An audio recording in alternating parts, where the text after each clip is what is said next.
Yes, so at least right now our clocks here in EUA offices in Brussels at the moment show that it's 2 o'clock. So it is time to start our webinar, and I'm very glad to see indeed that we have gone above 100 participants, and it seems to be going up as I speak. So I would want to welcome you all to this webinar, which will discuss how the external quality assurance will change or has already changed as a result of the ESG 2015. This is the first webinar of the project called EQUIP, which aims at supporting the stakeholders in implementing the ESG, as it was adopted by the ministers in the ministerial communique in 2015. So almost a year has already gone by. Some changes probably have taken place, and we will be discussing them, and perhaps some other changes are still to come, most probably actually. My name is Loukkola. I'm the Director for Institutional Development at European University Association, which is one of the project partners. And my job here is to make sure that we have a good conversations in the next hour on this topic. A couple of household maintenance issues before we start. First of all, the webinar is being recorded, and the recording will be made available on the EQUIP website after the session. Similarly, all the presentations will be available on the website in case anyone asks. We have lined up 3 speakers who will get us started in the conversation. However, we hope that this session will be as interactive as possible. The first way for all the participants to contribute is the chat box. You will see on the slide an arrow going down, and there is a chat where any one of you can contribute to the discussion. And I'm very glad to see that you have already started to do so, and in particularly happy to see that the inputs done so far clearly demonstrate that this webinar is representative of Europe, but also it goes beyond Europe. We have participants from other continents as well. Also, what is good to note is that among the participants we have representatives from different stakeholders, not only quality assurance agencies, not only students or another group, but quite a diverse group of people. And we would really hope that during the presentations and during the discussion, you use the chat box to make comments or pose questions to our speakers. Similarly, during each presentation, we will have a little poll, a question that will appear where we ask you your views on certain things, and I encourage you to use that so to provide us answers to our questions. But without further ado, I think we will go to the presentations. But just before we go there, I will give you an outline of what we're going to do. So we have 3 speakers. We have, first of all, Porek Walsh, the president of EMQA, which is the representative association of the quality assurance agencies in Europe. He will talk to us about the views of quality assurance agencies and the reflections they've had among them on what are the challenges regarding the ESG. Then we will go to ECHAR. Colin Took from the European Quality Assurance Register for Higher Education will provide some input on the reflections that the Register Committee has had on the new ESG. And finally, we, after having listened to the European level actors and their views, will go to, I would say, grassroots level. Christophe Crollimont from Switzerland will tell us about how they've seen from the Swiss accreditation agency, AAQ side, what the ESG means for them and how they see that they need to respond to the new expectations.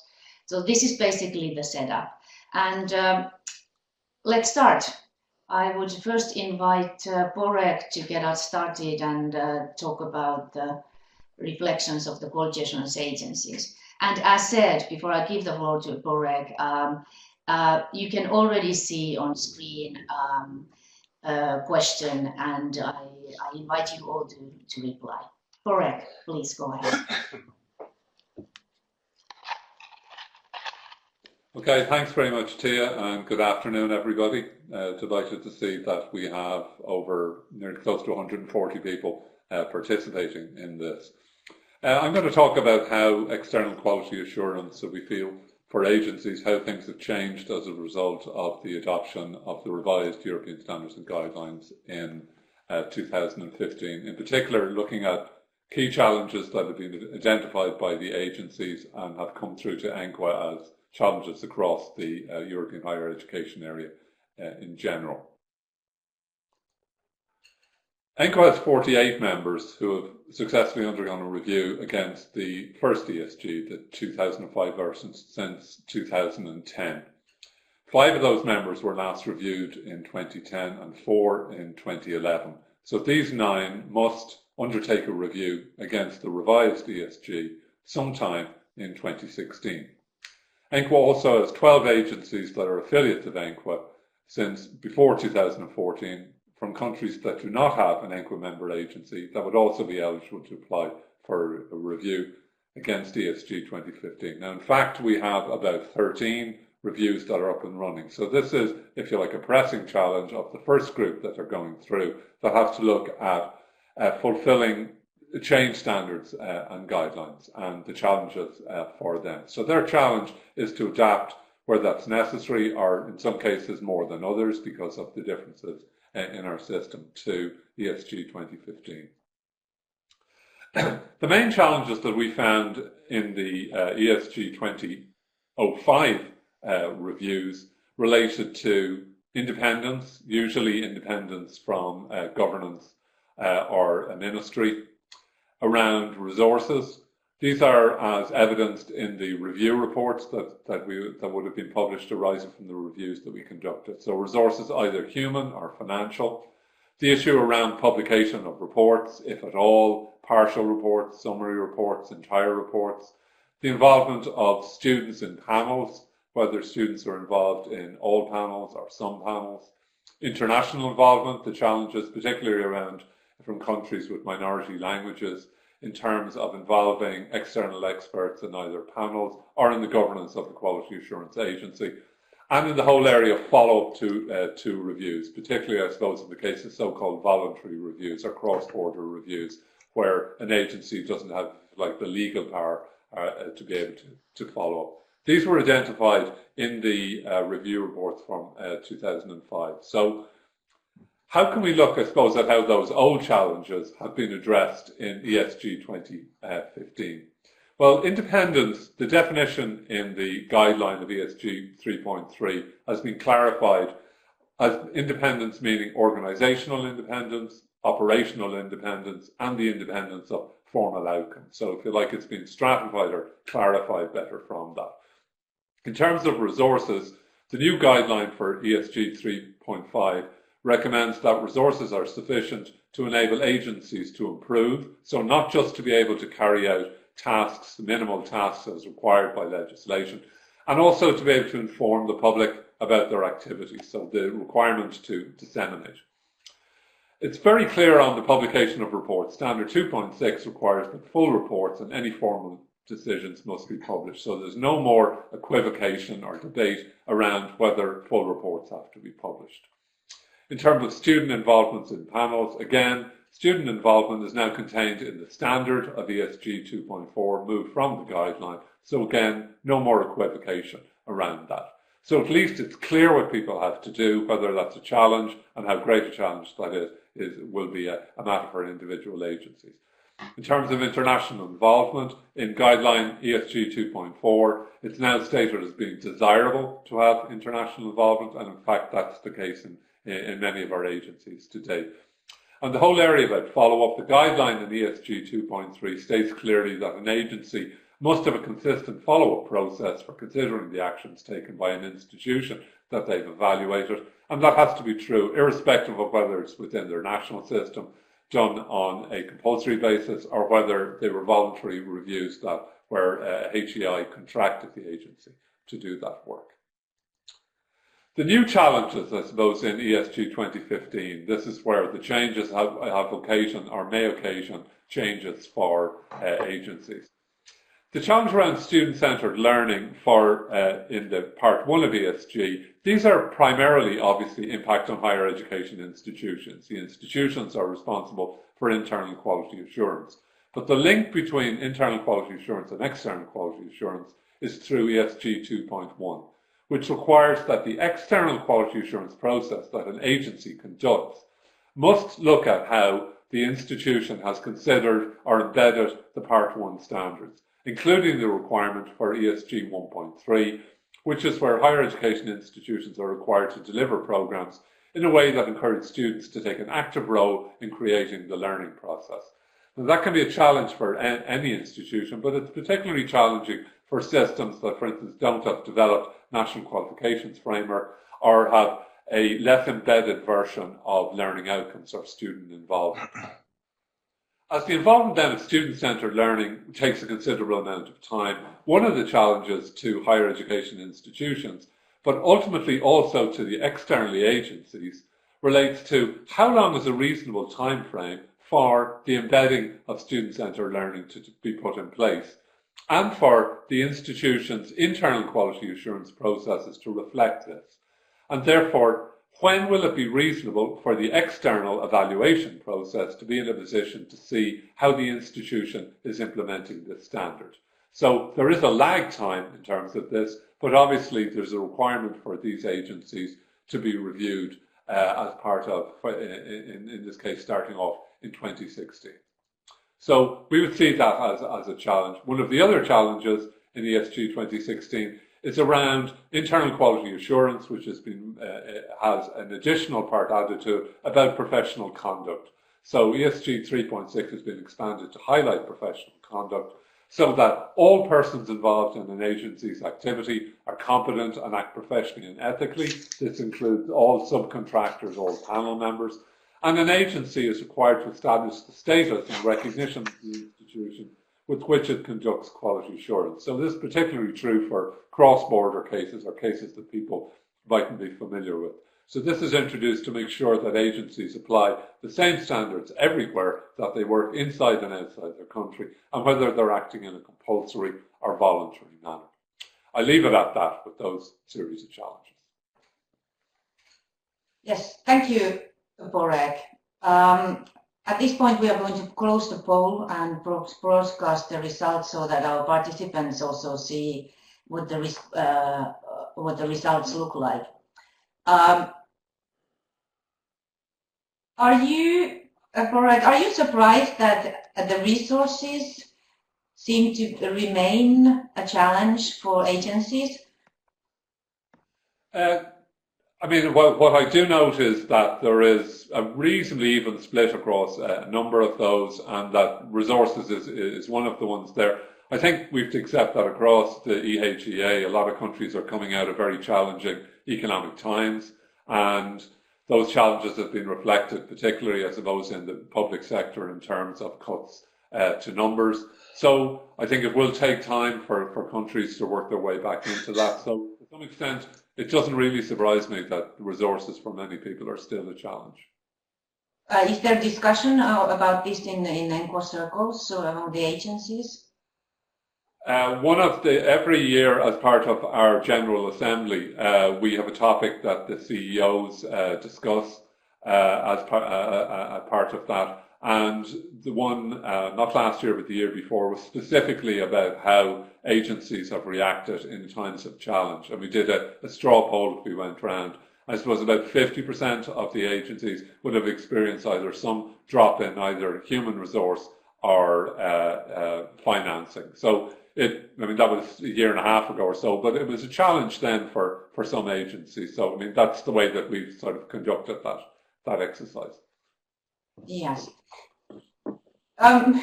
You referred to one of the new things that we have put, or there is in the ESG, which is the internationalization or participation of international experts, and it is desirable right now. How do you interpret it? Does it mean that you feel it's more stronger, or among the agencies, do you feel you have more pressure to involve international experts? I mean, I think our ENQA has conducted a quality procedures project, I think our 5th one over, I suppose, the past 10 years. And in all of those, we look at what the trends have been in terms of the quality assurance process that people are looking at. And what's been consistent in that is that there has been an increase in the number of international people that have been involved in national agencies at a variety of levels. In panels, it certainly has been expanded, but there's also been an increase in the number of people involved in the governance processes of that. So agencies that previously would have only had people from the national body have been inviting people from other countries to participate. And also in the panels, there seemed to be an increasing number from that. I think it was probably felt among the group that were drafting the ESG 2015 that it was too early to make this compulsory, but the strong feeling from the way ESG 2005 moved in relation to publication of reports and student involvement really is when you put it in the guideline, it's for people to take into account that really if it's desirable, maybe the next time revising it, it should be seen as compulsory. So I think we have seen that trend. That's certainly the trend that we've seen. All right. Well, I hope the next revision is not just around the corner, but we will be able to work with the current ESG for quite a while, for a few years. Thank you, Porek, for this. For the time being, we will give you a little break and go to the other presentation and come back to you in the end of the session when we have the whole panel discussing. So at this point, I would invite Colin to talk about some ideas that the Register Committee has had on the new ESG. And while we do that, there is a new poll for the participants to reply again. Colin, please. Yes. Hello. Good afternoon, everyone. I'm also glad for this high interest in this webinar, and even though I could say after the revision is before the revision, I'm glad that we have some time now to reflect on this 2015 version of the ESG and don't have yet to think about the next version already. In general, so I was asked to say a few words about the considerations in the ECHA Register Committee and the policy and the use and interpretation of the ESG 2015 that was published actually last year, soon after the ESG themselves were finalized. In general, I have to say that in terms of very specific challenges, I don't think I would have anything to add or to change what Porek has said before, and I think we saw very much the same and similar challenges in quality assurance agencies that have applied for registration on AQUA and with the ESG 2005, and I think those will many of those will be similar the challenges with the ESG 2015. That's probably not very surprising, given that most of the registered agencies are also members of AQUA, and 75% of our reviews come from AQUA. So I will focus on explaining maybe a few words why AQUA published that policy on the use and interpretation, and then go to two specific parts or two specific aspects, and finally some explanation on how that looks in practice. I think the important background to know why we found it very crucial to publish such a document and create transparency about how the AQUA Register Committee is going to use and interpret the ESG 2015 is the fact that the reviews of quality assurance agencies that apply for inclusion on AQUA, for renewal of their registration, are not carried out by AQUA itself. So we are relying on reviews that are coordinated by other organizations, and therefore, at the time that the review report comes in front of our register committee, if there would be any misunderstandings at that point, it would be too late to be fixed. So we consider it would be very crucial to set out these things in advance to make sure that for agencies and for those carrying out reviews of agencies, those remarks, reflections, and interpretations are transparent from the outset. So this document replaced a document that was there before for the ESG 2005. It was discussed during 2015 and then, as I said, published at the same time more or less as the new ESG 2015. One thing I'd like to comment on, important clarification from the point of view of ECWA is the scope of an agency's registration on ECWA, and thus the scope of what type of activities need to be reviewed against the ESG 2015 for the registration of an agency on ECWA. And the ESG have thankfully set out very clearly what is the scope. They have very clearly defined that they relate to quality assurance in learning and teaching in higher education, including the links to the learning environment and research and innovation. And that quality assurance covers all activities in the continuous improvement cycle, so both assurance and enhancement oriented activities. And one important message for ECWA and for those agencies that are registered and want to be registered on ECWA is that we expect agencies to demonstrate substantial compliance with the ESG in all their different activities. So that includes both obligatory activities as well as voluntary ones. Paulek has already referred to some of the specific challenges with those. So also reviews that are offered to institutions on a voluntary basis have to be carried out in substantial compliance with the ESG. And very importantly, especially given that this has been happening much more in the European higher education area over the last years, is that reviews abroad in other countries, international reviews, have to be fully compliant with the ESG as much as reviews at home.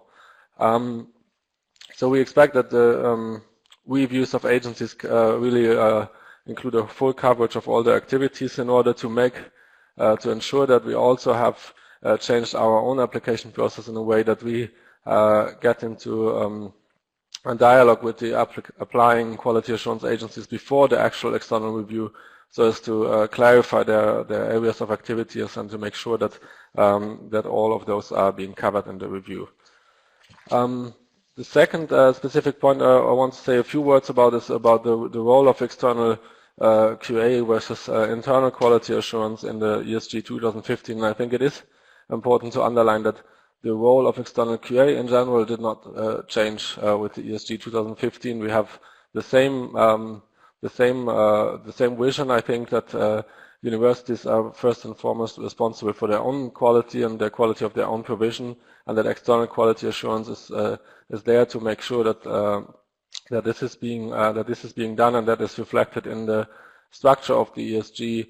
And those of you who have compared the two versions know that the general approach with 3 parts about internal quality assurance, about external quality assurance, and quality assurance agencies has been retained between the ESG 2005 and 15, and that the linking back of the chapters in standard 2.1 and 3.1 has been retained as well.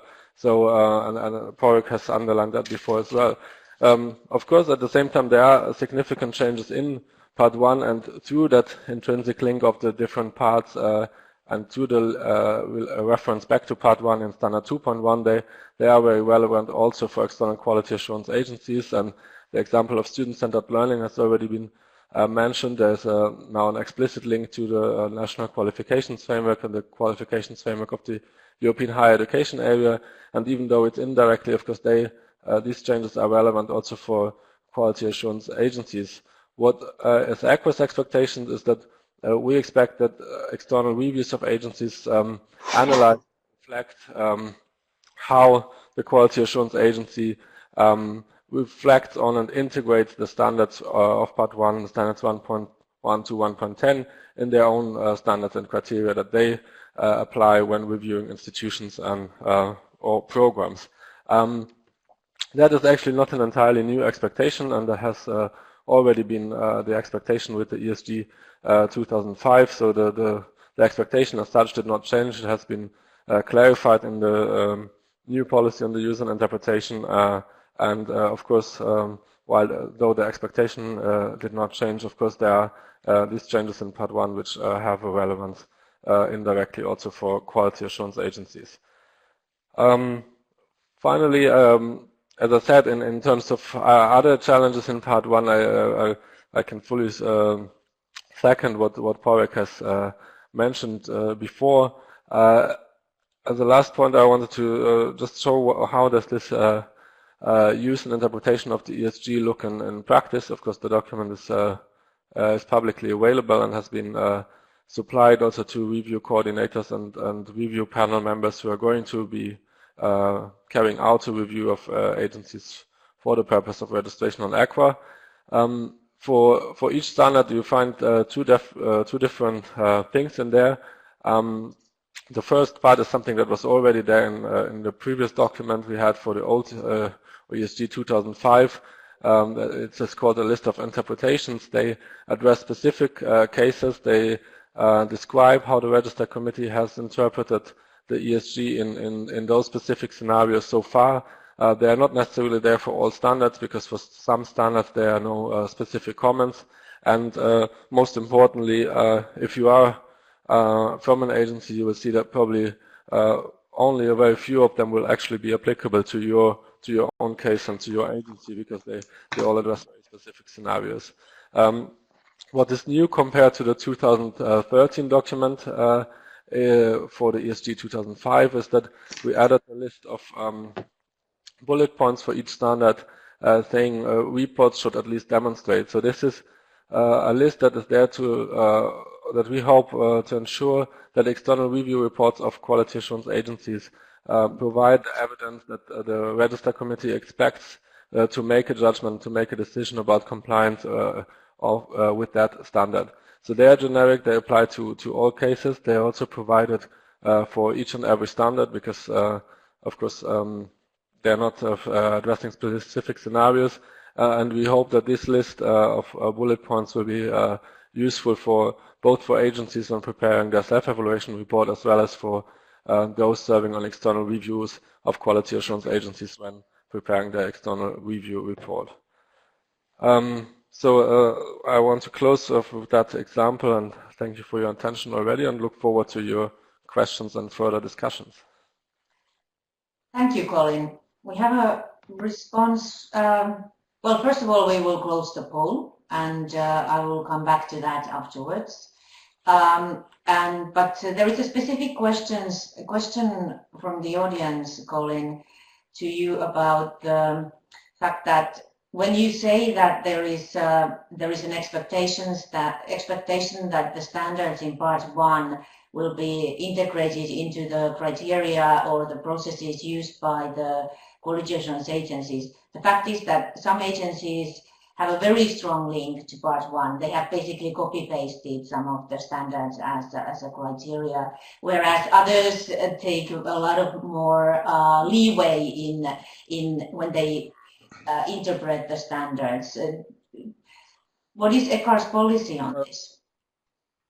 Now, sorry, I see the question now as well in writing. So I think, of course, if you copy-paste Part 1, it's evidently easier to demonstrate how you thought about Part 1 in your standards, but that's still not a practice that I would want to say it's something that we would encourage or prefer over the other, because I think most agencies have their standards or sets of criteria that have been developed over time and that have been developed in their own context and make sense to them.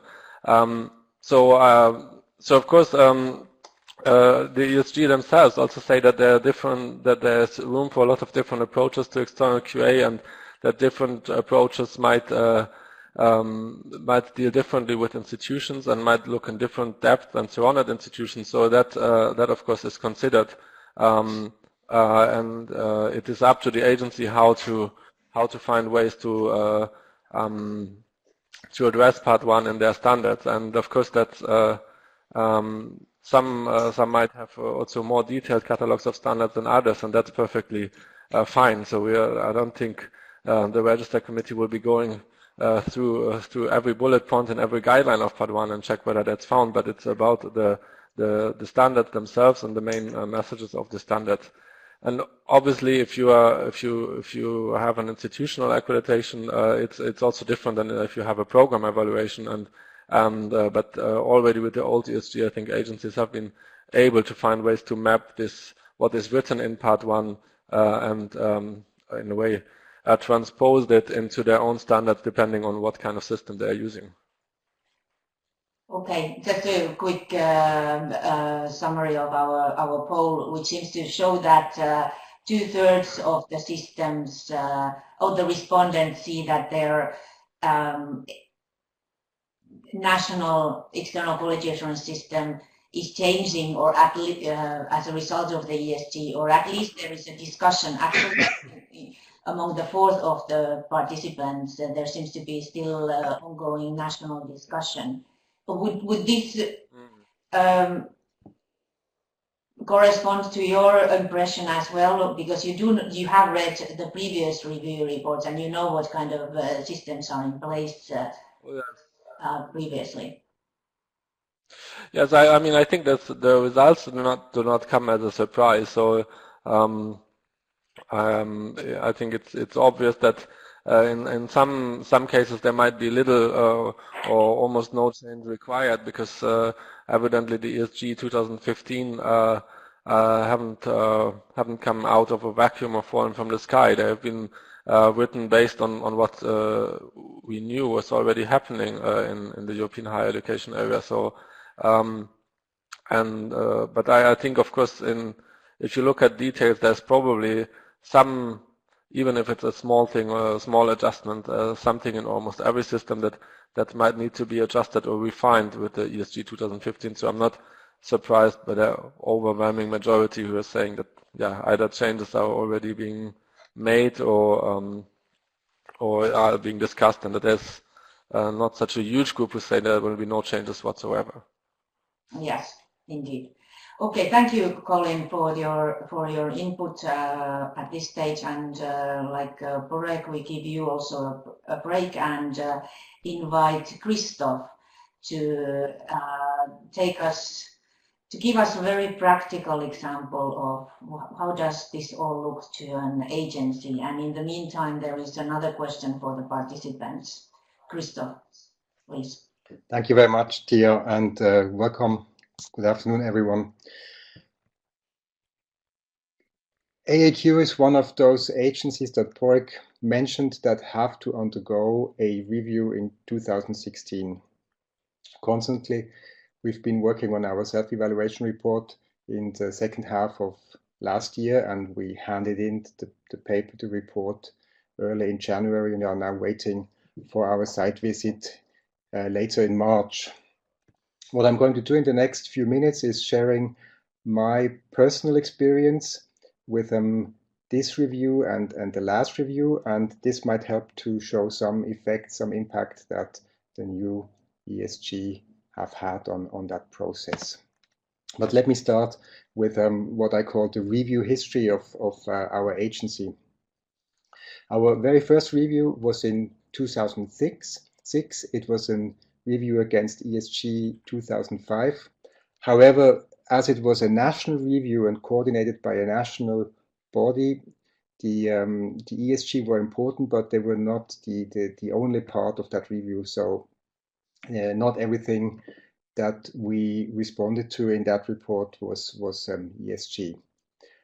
A little bit later, in 2009, we had a review by the German Accreditation Council, which is a different kind of review, complemented then in 2011 by our second ENQA coordinated review, again against the ESG 2005. Now, 2016, it's, like I said, the third review against ESG, this time ESG 2015. And if I had to sum up my experience already, I would say the process as a whole was a lot smoother than the second one. And of course, one reason might be, and I'm going to look into that in my next slides, might be the ESG 2015. But of course, then there's also we have accumulated experience. We've grown more accustomed to work with ESG, and what's also important, we had what happened now.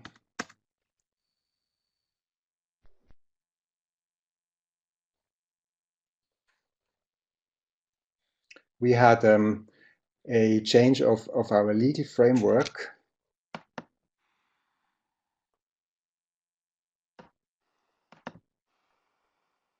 So right here, I'm out. Yes. You can't use the mouse? No, I can't use anything right now. Okay. If you tell us when to change the slide, we can do that for you. That's great. Thank you very much. We had a change of legal framework at the end of 2014, and that change in legal framework corrected a few things that were talked about and recommended during the last ESG review 2011. So can I have the next slide, please? This slide shows the results of that review in 2011. And the red marks indicate where we expected to get some criticism because we felt we didn't fully comply with those standards. That would be independence 3.6 and follow-up procedures 2.6, mostly because we were in a little bit problematic relationship with our ministry, our owners, regarding independence, and had to create a structure that would lighten the burden. And as far as the follow-up reports are concerned, we felt that the publication and follow-up procedures in sensu stricto were not fully implemented in our agency. Interestingly enough, the recommendations by the expert group, by the review panel, ignored the independence. They were satisfied with the construction we built to ensure a minimum of independence, but we received some recommendations where we did not expect them in 2.2, mostly because of they felt we didn't involve stakeholders, students, and the professional world enough. We had some recommendations regarding the process is fit for purpose, because we had too heavy loads in some areas, and what we expected recommended that we do something about the reporting. So what has changed since then? Can I have the next slide, please, Tia?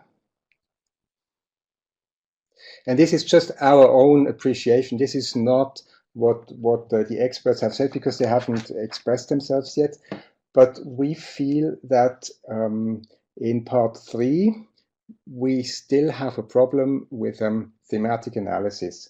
We also think that we do not fully comply with 2.1. I'm going to explain why in a little minute. We still feel that we do not fully comply with reporting, and we have some concerns of our own about complaints and appeals. If I look at thematic analysis, what our impression is that the new ESG 2015, helped us finally to understand what this standard is all about. As long as it was system-wide analysis, the interpretation was really wide. Some of our colleagues interpreted system-wide analysis in a quite different way than we do now. With what's in the standard 3.4, we know exactly what's expected, and we're going to work and change our approach to that standard in the future, so that in the next review we hope to be better, fully compliable. Colin already mentioned some things that might happen in 2.1. Our agency is mostly working on the institutional level. And because we are working on the institutional level, we have problems fully implementing 1.2 and 1.3. They do not explicitly show up in our standards, only implicitly and in some commentaries. And the new language of the ESG 2015 helped us to understand really the importance of the way 2.1 needs to be implemented. And we're certainly going to work towards a different implementation, but this will, as Porek said earlier, will have a lag time until the new framework will be defined in the next cycle. I want to stop with or end with 2.6, so I'll take 2.7 first, complaints and appeals. We have a appeals system which is absolutely identical to that of ENQA, so that we feel that we are substantially compliant. The only reason why we mark it as not fully compliant is because our general law in Switzerland would usually give you the right to take a decision of an accreditation body before a federal court.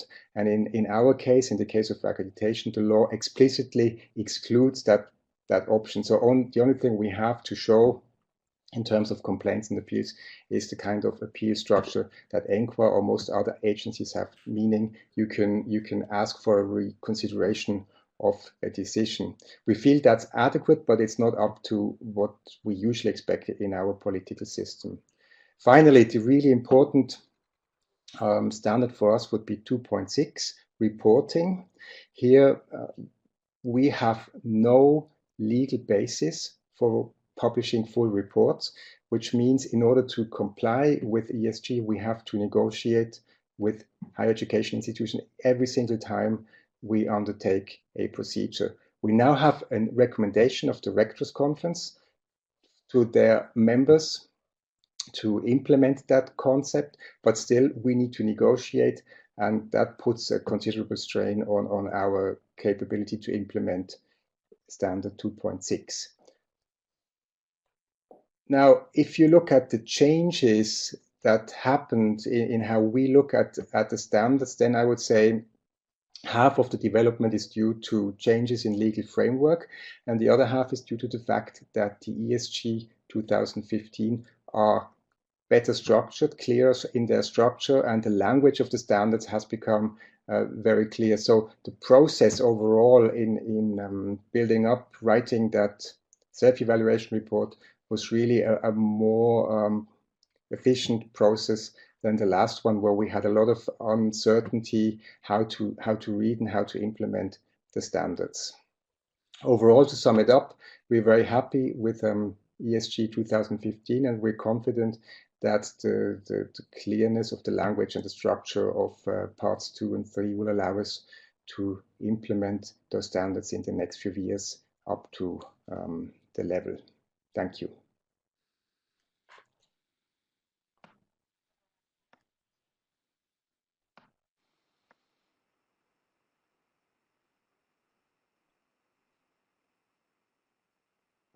Yes.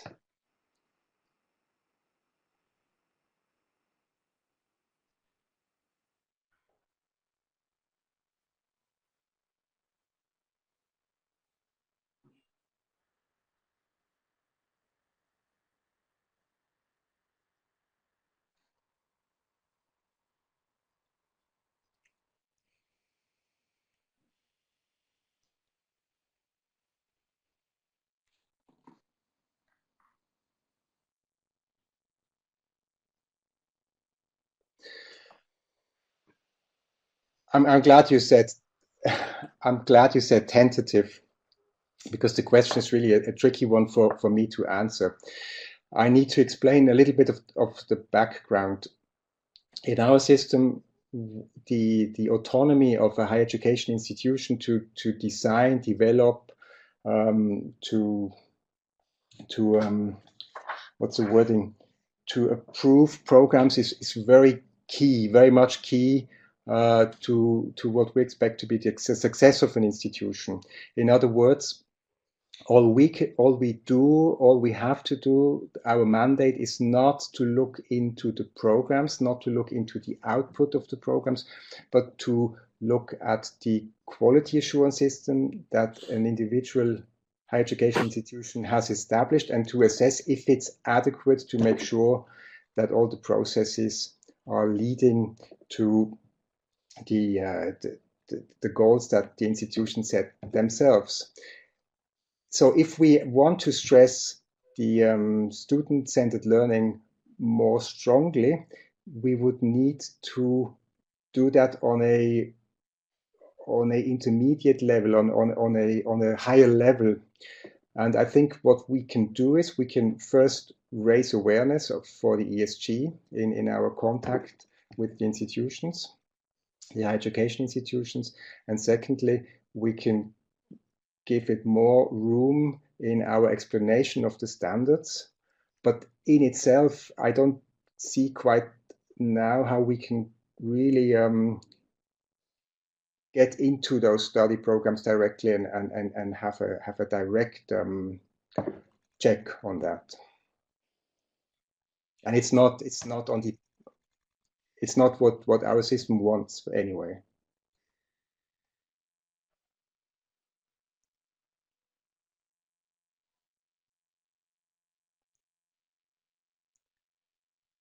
Exactly, we would ask how, how do you do that, and how do you make sure that the results are desired, as desired.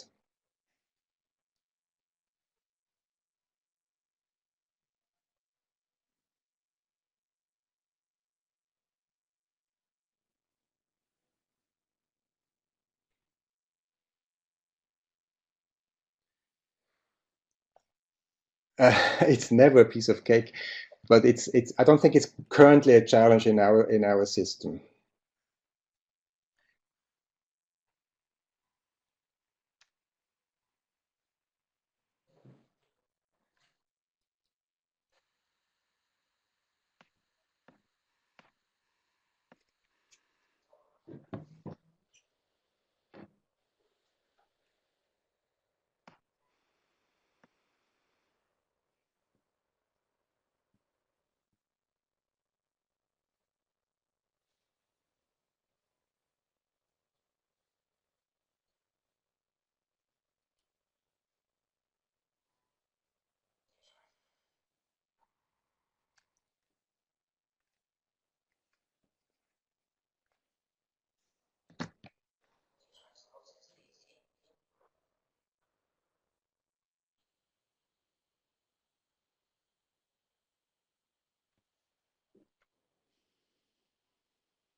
Trying to get my picture back.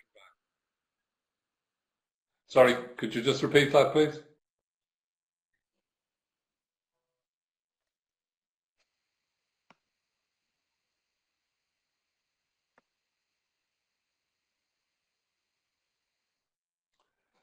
I mean, I think it's a concern, but I think a lot.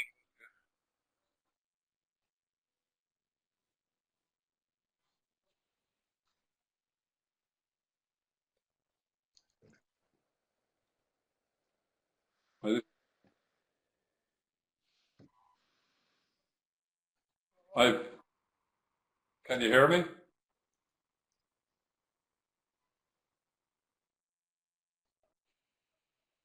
Okay. Yes.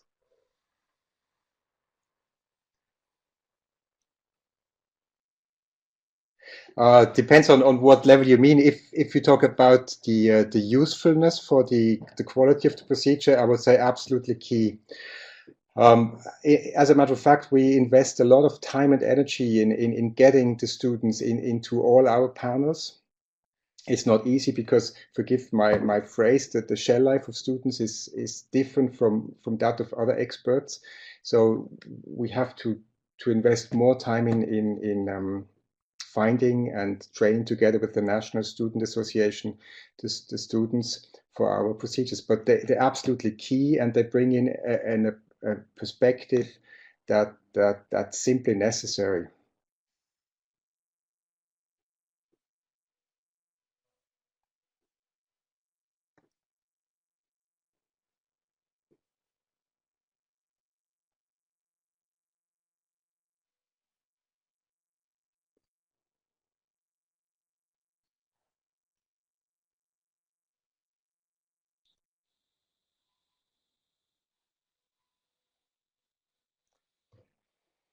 I seem to have solved my technical problems.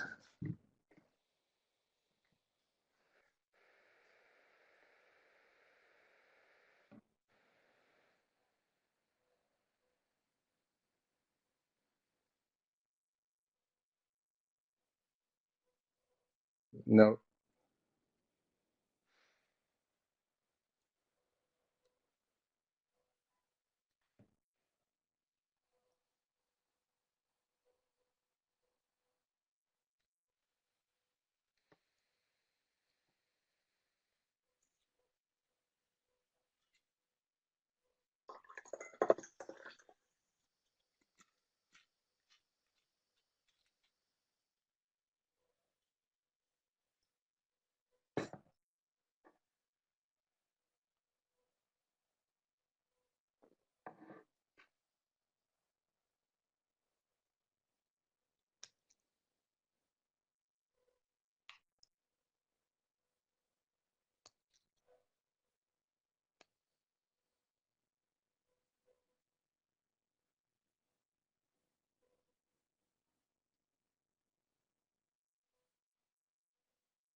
Honestly, no. We would lack the acceptance by the higher education institutions. It really the only kind of dialogue we could have would be to ask, as you suggested earlier on, how do you make sure you do it? We can ask them to describe. We can maybe even have experts in our panels discuss it with the institutions, but recommendations from the agency would be very, very, very difficult, I imagine.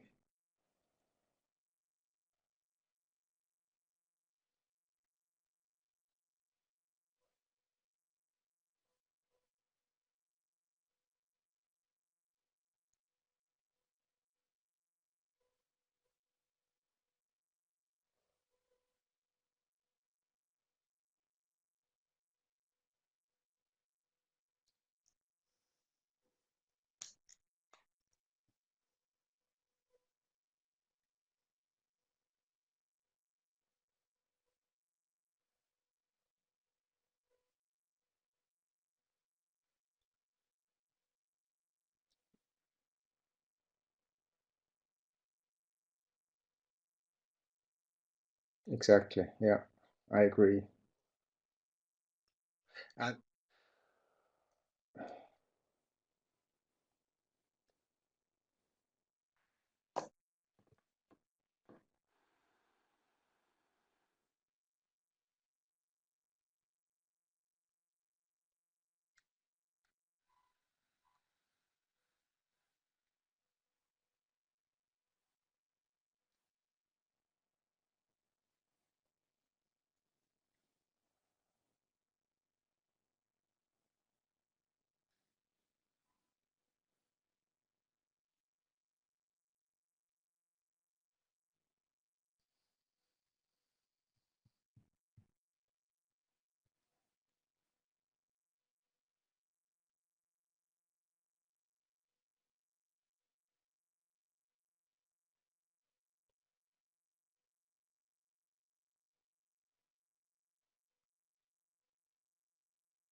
Yeah, I would like to, yes, please, I would like to pick up on a few of the things that Colin said.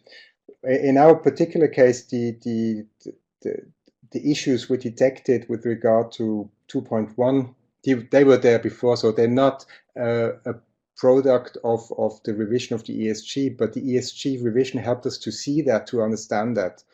And those criteria that now need to be changed eventually, they don't belong to the agency. They're part of a legal framework that needs to be changed by the competent political body. So that simply takes time. It's not a question of waiting till the first cycle stops. It's a question of how long does it take to change an ordinance, and that's in our system takes a while.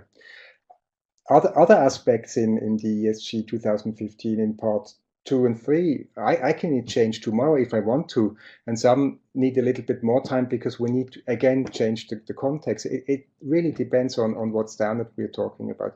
But overall, I would say that there's not really a lot of change between 2005 and 2015. It's become clearer and easier to read. And that helps to see problems that might have been there 10 years ago.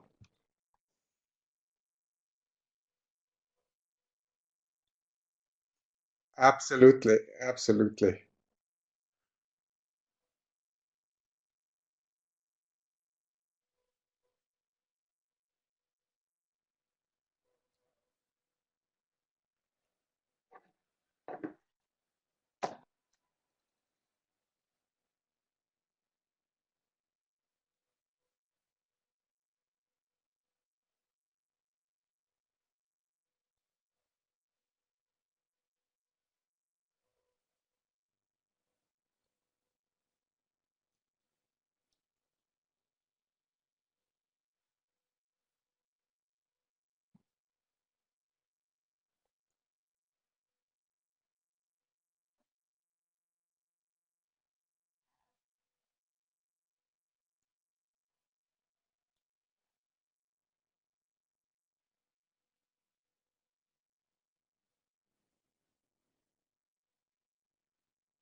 The agencies have, meaning you can ask for a reconsideration of a decision.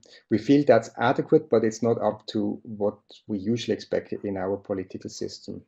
Finally, the really important standard for us would be 2.6, reporting. Here we have no legal basis for publishing full reports, which means in order to comply with ESG, we have to negotiate with higher education institutions every single time we undertake a procedure. We now have a recommendation of the Rectors' Conference to their members to implement that concept, but still we need to negotiate, and that puts a considerable strain on our capability to implement standard 2.6. Now, if you look at the changes that happened in how we look at the standards, then I would say half of the development is due to changes in legal framework, and the other half is due to the fact that the ESG 2015 are better structured, clearer in their structure, and the language of the standards has become very clear. So the process overall in building up, writing that self-evaluation report was really a more efficient process than the last one, where we had a lot of uncertainty how to read and how to implement the standards. Overall, to sum it up, we're very happy with ESG 2015, and we're confident that the clearness of the language and the structure of parts 2 and 3 will allow us to implement those standards in the next few years up to the level. Thank you. Thank you, Christoph. You already mentioned in your presentation the challenge of the standards 1.3, the student-centered learning. Yes. In your case, from the perspective of an agency that mostly works at institutional level. Actually, we have quite a few comments here and answers to the poll, which also say that this is a challenge of for an external quality assurance of looking at this topic. Do you have any tentative answers on how you would strengthen this in your future external framework and for institutional process? I'm glad you said. Yeah. I'm glad you said tentative, because the question is really a tricky one for me to answer. I need to explain a little bit of the background. In our system, the autonomy of a higher education institution to design, develop, what's the wording? To approve programs is very key, very much key to what we expect to be the success of an institution. In other words, all we have to do, our mandate is not to look into the programs, not to look into the output of the programs, but to look at the quality assurance system that an individual higher education institution has established, and to assess if it's adequate, to make sure that all the processes are leading to the goals that the institution set themselves. So if we want to stress the student-centered learning more strongly, we would need to do that on a intermediate level, on a higher level. And I think what we can do is we can first raise awareness for the ESG in our contact with the institutions, the higher education institutions, and secondly, we can give it more room in our explanation of the standards. But in itself, I don't see quite now how we can really get into those study programs directly and have a direct check on that. And it's not what our system wants anyway. Yeah. But would it be more that you look at, you ask the institution to explain to you how they ensure? Exactly, we would ask in their programs. Exactly, we would ask, how do you do that, and how do you make sure that the results are desired, as desired? Yeah. Just one more quick question to you. Is that the link between quality assurance and the processes your agency carries out and national qualification framework? Is there a challenge there, or is that piece of cake? It's never a piece of cake, but I don't think it's currently a challenge in our system.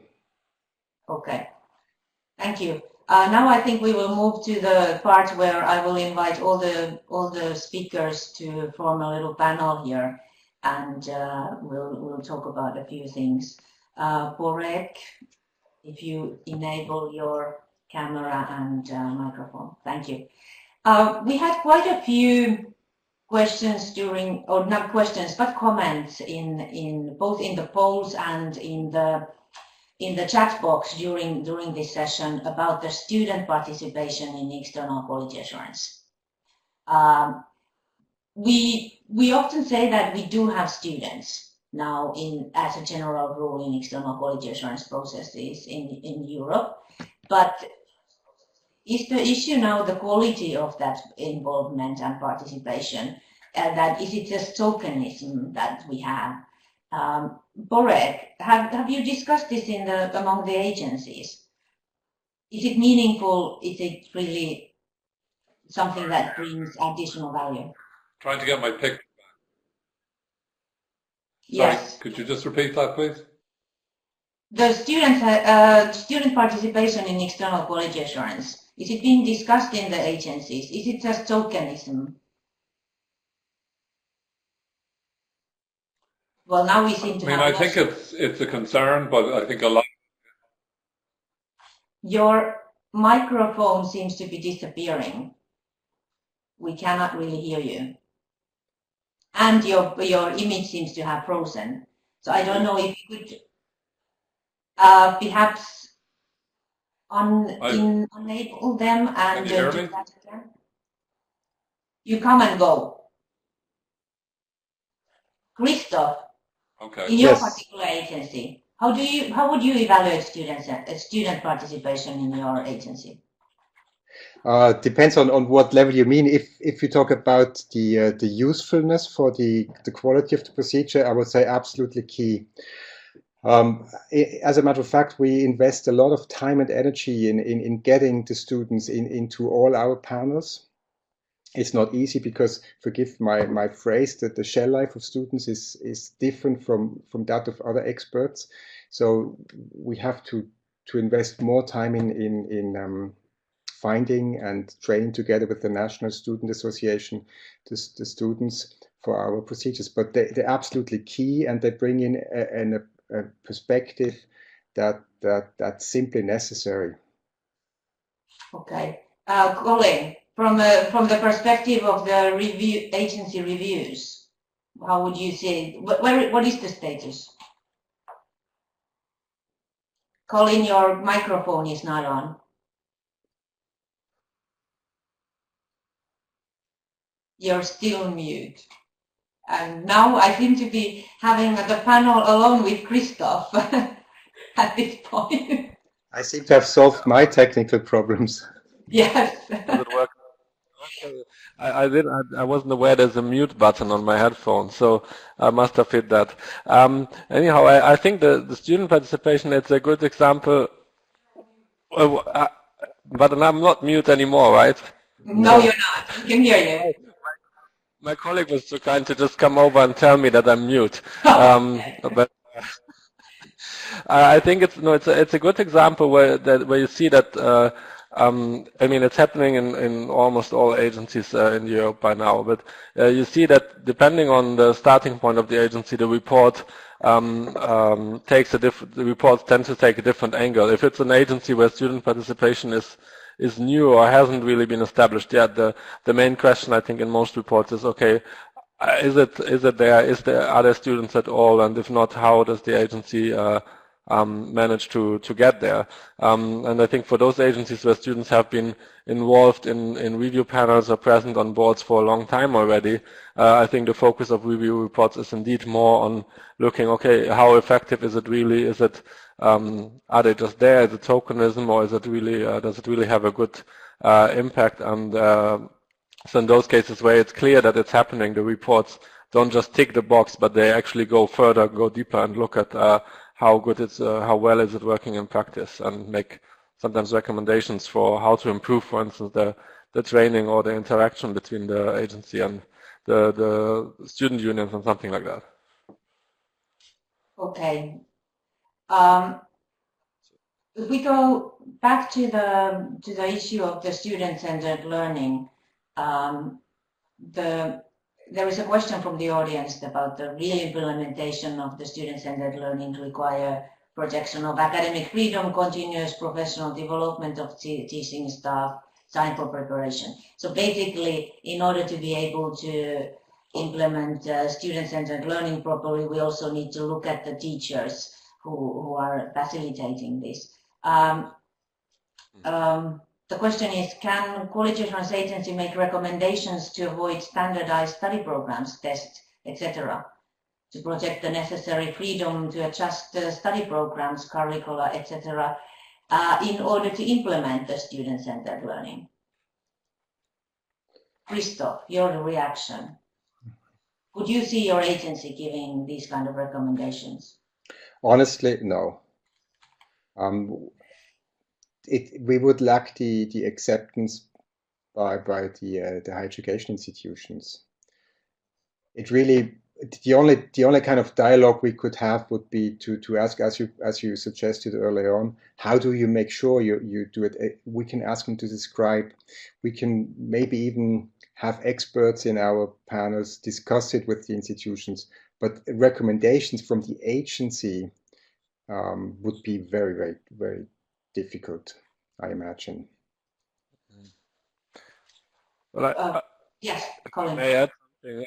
I think possibly agencies can try to avoid, I mean, if they think that's something that should be avoided, of course, they could avoid standardization through their criteria or designing their standards and their way of working in a way that it's not creating more standardization than necessary. And I guess they might build on the principle of the ESG, that the institutions are responsible for their program, but the ESG, I think, send a clear message. The institutions are responsible. There are some, they of course have to make sure that their programs meet their objectives and meet the outcomes defined for them, but it's up to them how they do this. And I think that, of course, that's a message coming from the ESG that agencies might pass on to institutions. Exactly, yeah, I agree. Yes. Ulrich, do we have your voice? Hello? Even if we don't have your image? Yes. I've been here. Okay. So would you want to... Okay. Would you have something, have you discussed among the agencies in a wider perspective about this student-centered learning and what kind of recommendations agencies really can make? I mean, I think one of the biggest challenges around student-centered learning has... Hello? Can you hear me? Yes, your voice seems to be coming. Yes, go ahead. Let's try once more. It's intrinsic. Student-centered learning is intrinsic to developing a learning outcomes approach, and I think in countries that have yet to develop qualifications framework based on learning outcomes and to embed that down into the development of individual programs within universities, it's very hard to see how you're going to get a student-centered learning approach. And qualifications framework take a long time to develop. It takes a long time to embed it, a long time to get individual academics involved in it. So that's why I brought it out as one of the biggest challenges. I think this will take a long time, and I think countries that have developed quality assurance processes over time but have neglected to look at the development of a qualifications framework, it's very hard to see how you can fully implement what's required within Bologna without doing the two of those. Colin, what do you think about the fact that both, I think, Borek and Christoph have referred to the fact that we may need a longer time, for instance, for this standard to be applied by the agencies. In a sense that, you know, if you're in the middle of your review round, that, you know, you have a round of 6 years and you're going to only renew the standards at the end of each round. Has ECAR discussed this way of having a period of adjustment? We haven't had, I mean, we haven't had a practical case yet with the ESG 2015 at all, so as you know.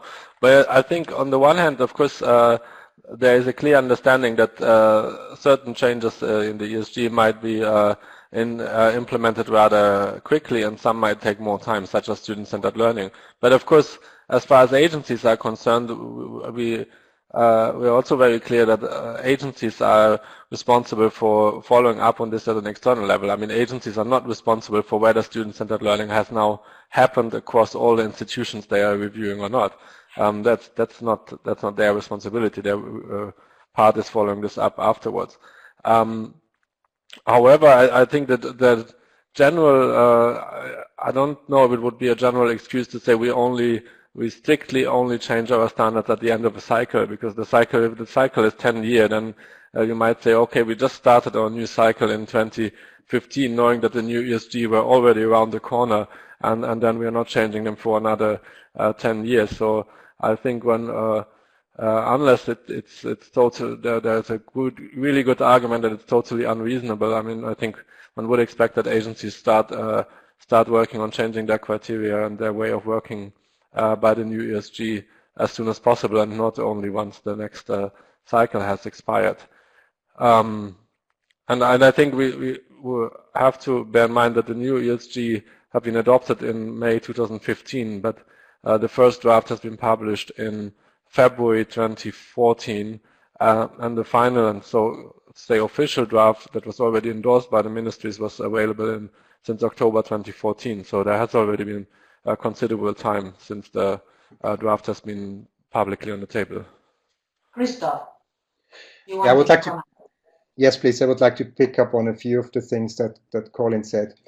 In our particular case, the issues we detected with regard to 2.1, they were there before, so they're not a product of the revision of the ESG, but the ESG revision helped us to see that, to understand that.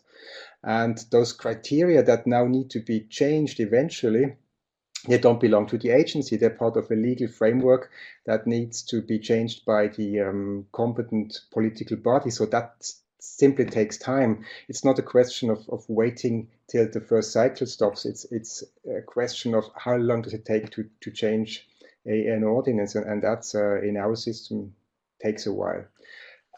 Other aspects in the ESG 2015 in part 2 and 3, I can change tomorrow if I want to, and some need a little bit more time because we need to again change the context. It really depends on what standard we're talking about. But overall, I would say that there's not really a lot of change between 2005 and 2015. It's become clearer and easier to read. And that helps to see problems that might have been there 10 years ago. Yes, it was easier to avoid some things if it was very unclearly. Absolutely, absolutely. Colin, you wanted to respond. I just wanted to say a short immediate reaction. Of course, I think it is clear, and everyone understands that it takes longer to change a law than to change a handbook or regulation of a quality assurance agency. I think there's full understanding for that. But I have to say one thing that is, for instance, difficult to understand is if you see that sometimes you have the impression governments are changing their legal frameworks while having at the time where they just agreed on the revised version of the ESG a few weeks ago, and they don't change the legal frameworks in a way that allows the agency to comply with it, and that's of course a shame.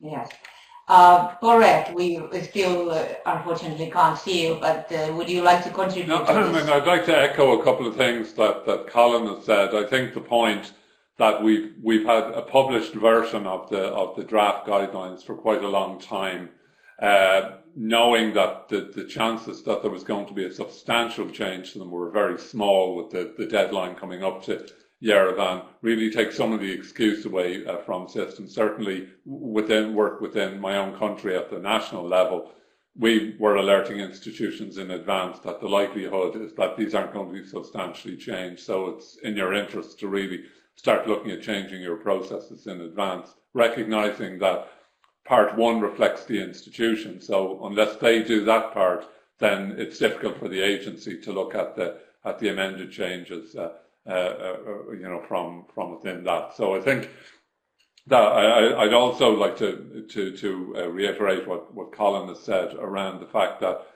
governments have effectively signed up to intergovernmental agreements, and it seems rather silly then to go off and start amending national frameworks that are inimical to something that they signed up at an intergovernmental agreement. It just makes a challenge for the agencies, and it also makes you wonder what the commitment in some cases to Bologna is if people are signing up on one hand and then going off and making national changes outside of that process. There is a sense that if you join the European higher education area, you'd have to see some level of national sovereignty in the overall general good, while people can still maintain local regulations. It really doesn't benefit either incoming students or outgoing students if we go back to the situation where we have 48 different national systems. Like somebody said in the Bologna working group the other week, the Bologna process is voluntary, and it's voluntary to sign up, but once you're signed up, it's not really voluntary anymore to do what you signed up to. I find it interesting that basically Borek replied to my what would have been my next question, because we had in the last poll also mentioned, for instance, about the Slovenian external college assurance system perhaps moving towards something that is not in line with the ESG, and we know some other examples such as in England and so on. So it is interesting indeed to see that there is a, you sign up to something and then you're actually at national level doing different, making different decisions. So that took care of that. Just quickly, Borek has one final question that we have. 2.6 says that the agencies need to publish reports, but we do have a question that do universities need to publish their reports? What's your take on this?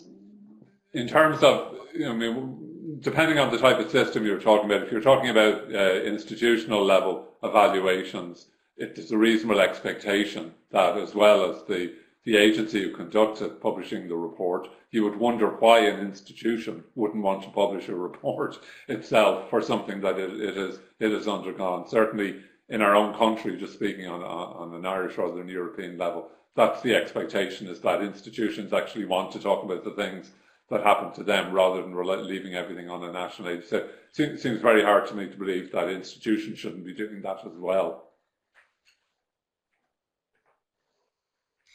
Yes, thank you. I think I'm going to take the last quote.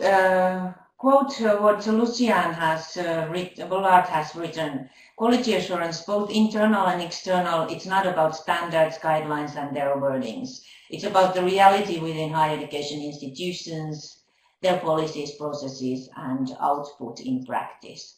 So I think this is actually a good way to close our webinar, that while we've been talking about indeed how to comply with certain criteria the agencies face, we shouldn't forget what it really is about. So thank you, Lucian, for taking basically the words out of my mouth, but I took the opportunity to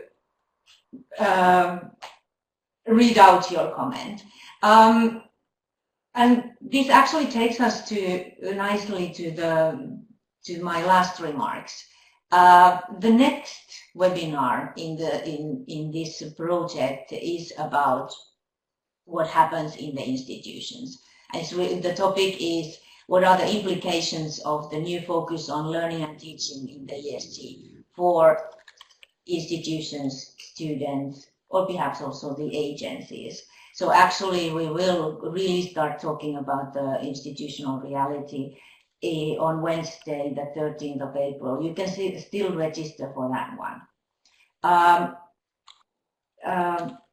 Also, I would give you another homework in a way. You will soon get an email where we provide you with a link to a survey, and we would really appreciate if you participants all take time to reply to the survey, because we are using those surveys to develop further our activities in the next stages of the project.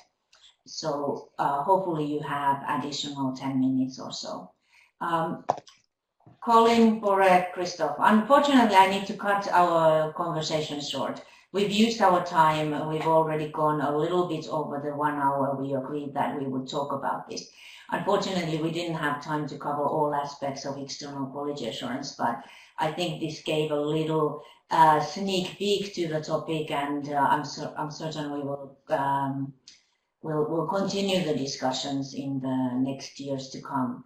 But I would really want to thank you. I think the presentations were excellent and gave good food for thought. to the participants. Thank you, everyone. Thank you, speakers. Thank you, participants, for joining us and thank you, everyone. replying to our questions and making the chat. And I wish you all a good afternoon and evening.